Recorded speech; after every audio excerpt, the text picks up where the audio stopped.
That right there is what we call a triple B, a big busty battery. What's up, y'all? You may know me as the captain, and I got news for you.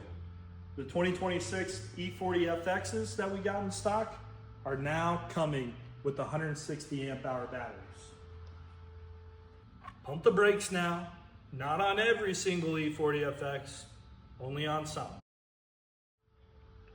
Now this is a little Johnny, and this is the big Johnny, the one your wife would much prefer.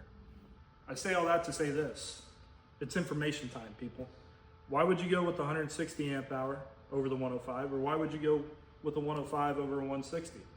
Let's get into the nuts and bolts of that. Now let's get into the 160 amp hour and what differentiates it from the 105 amp hour. Now there's a common misconception out there that bigger equals better. And sure, that may be the case. But in regard to speed, power, torque, acceleration, not the same conversation. Those are factors solely based on voltage, okay? What we're discussing is amp hour, which there's a 55 amp hour difference between the 160 amp hour and the 105 amp hour. Now, amp hour directly correlates to range, to distance, and that's what we're getting into.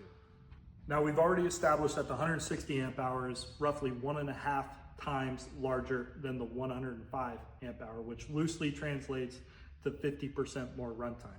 Now, how does that affect you, Mr. or Mrs. Customer, when you walk through our doors and are in the process of your purchase?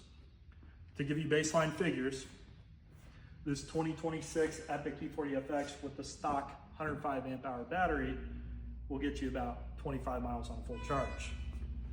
This guy over here with the big boy 160 amp hour would be roughly 35 to 40 miles. Now there is a price factor in all this. The stock Epic E40FX with the 105 amp hour comes in at $13,999. We have a $1,000 increase with the Epic E40FX going to the 160 amp hour. So whether or not you want to justify that increase, whether you're driving just a couple times around the neighborhood or you're a weekend warrior and you're on that thing all the time, I got what you need. The captain is here. Call us at 765-299-0433 or come ask us some questions at 3102 Builder Drive, Lafayette, Indiana.